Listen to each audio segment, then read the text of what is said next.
It's almost 10 past 10 and you all look like you're still encouraging me and I'm encouraging you. تفضل يا محمد ريما.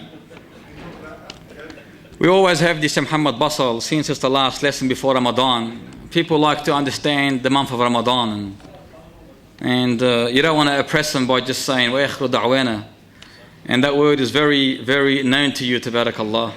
نعم يا محمد.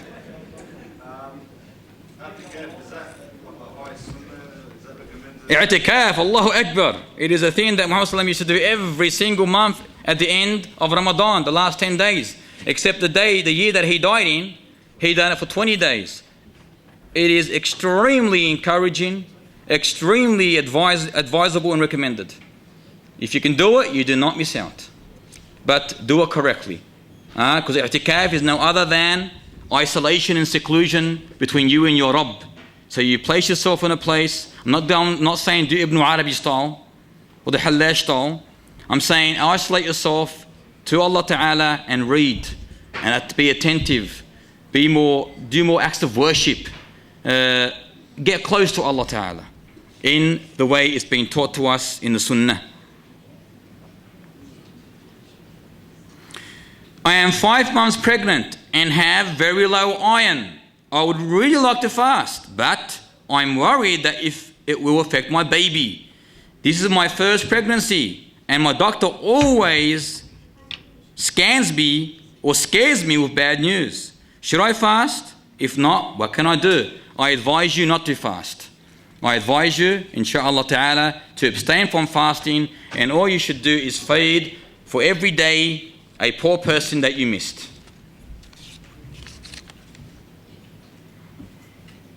What is imsak? Imsak is the calendar. Imsak means to withhold.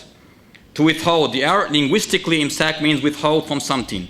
Imsak, according to the calendar, means that you are not allowed, according to the calendar, to eat anything approximately 10 minutes before the appearance of dawn. And as we mentioned, it is absolutely absurd, against the Sunnah of Muhammad sallallahu. Do not abide by it.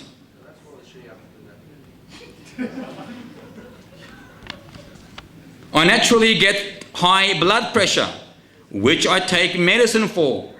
As now I am pregnant, it gets worse. Do I have to fast my days ever or just pay? I advise this sister to pay a ransom for each day she misses. And as for the medicine, we just elaborate on it very, very briefly. The medicine that is used, first of all, by the asthma people, the asthmatics, they use the inhalers, as you all know. Now, these inhalers, according to the stronger opinion, do not break the fast. Because if you look at the reality of the inhalers, they reach the two lungs by means or by way of the windpipe. And it does not reach the stomach in any shape, manner or form. It does not reach the stomach. So according to the correct opinion, the asthma sprays, those inhalers, do not break the fast. As for injections, the injections are of two types. One, the injection that is considered as nourishment, that is the purposeful nourishment, which supplies or sustains the body without needing food and drink.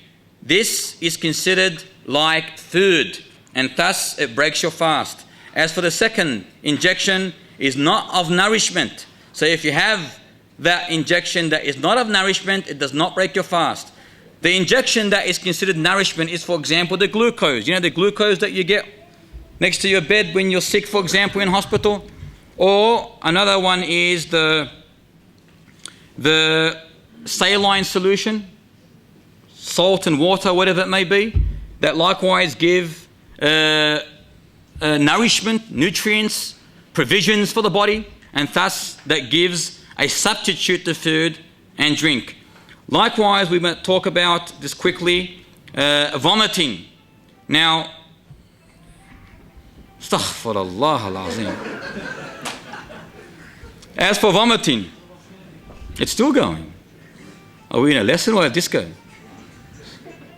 So, as for vomiting, the hadith clearly mentions, من ذرعه القيء فلا قضاء عليه ومن استقاء فعليه القضاء. In other words, whoever is overcome with vomit, is forced to vomit, you are sick, and you vomit accidentally, then there is no harm on you. But if you force yourself to vomit in Ramadan, whether urinating in the stomach, playing with your stomach, or palpating your throat, we used to do that in the days of school. We used to place our finger in our throat to vomit. It's called palpating the throat. And we vomited so we can tell our parents we are sick. Or if you do it in the sense where you look or you smell an emetic substance, which is something which is gross, in order to vomit, or if you force yourself to vomit in any shape, manner or form, you have to make up for that day. You have to make up for that day. Naam Habibi.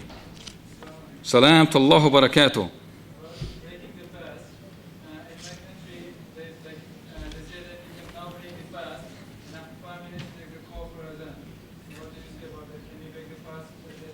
Not a problem, not a problem. If the sun has set, you are allowed to break your fast even though the adhan is not being made. But obviously, the adhan should be made immediately when Maghrib has appeared, sunset has appeared. That is a sunnah. But maybe the mu'adhin doesn't want to be left out. He wants to eat with the rest of the people. It's not according to the sunnah, but it is allowed. That's what I was going to get, like you get a radio station. One does 1 minute, 10 minutes, what do you follow? Allah barik feek. Are you able, Allah yahfazak wallah, are you able to use toothpaste during Ramadan or just the dry toothpaste? You are allowed to use both of them.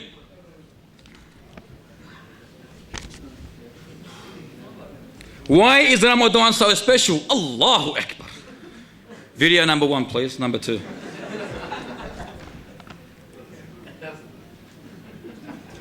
Hey, you let it add to yourself if they're late? No, seriously. What's that?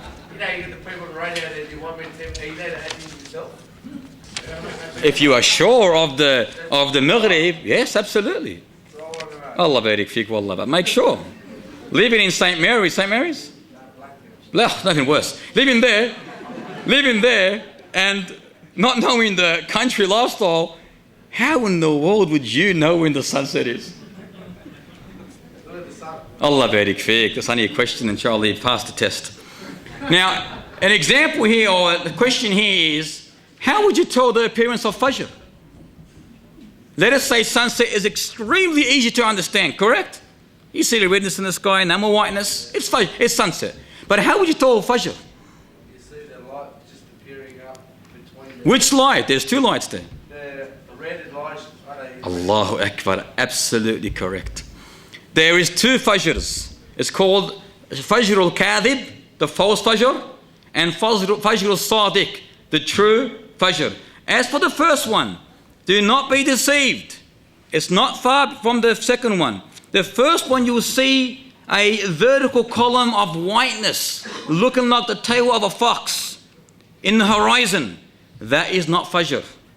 You can be deceived. That is not Fajr. But not long after that, that whiteness becomes or spreads horizontally in the horizon into a reddish sort of light, and thus passes over the mountain passes and over the homes, and that is Fajr, when you have to stop eating and drinking.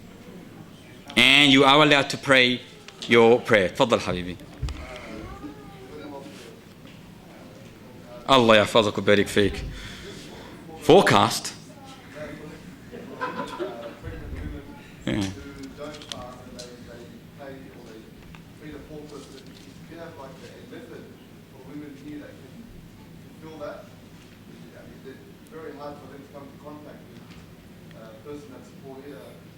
Good question. Any person that is involved where she or he has to pay a ransom, could be a woman or a man, and they are unsure of where or whom to go to, any imam of any masjid should know about this.